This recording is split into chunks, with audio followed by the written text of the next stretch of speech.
کہ چین کی اس حمایت کو کئی اینگل سے دیکھنے کی ضرورت ہے. چین کی یہ حمایت صرف جو عرب ممالک یا مسلم ممالک کے جو سربراہان جو فارن منسٹرز گئے ہیں صرف ایک سیدھے طریقے سے اس کو دیکھنے کی ضرورت نہیں ہے.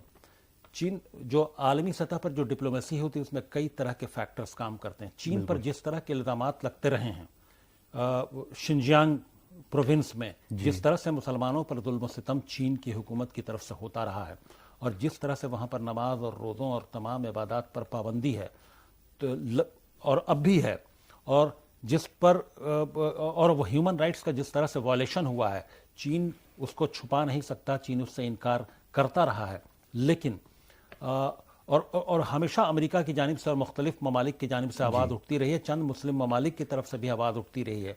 تو یہ ایک ڈیمیج کنٹرول بھی ہے. میں فلسطین کے حق میں اپنی آواز بلند کر کے وہ اس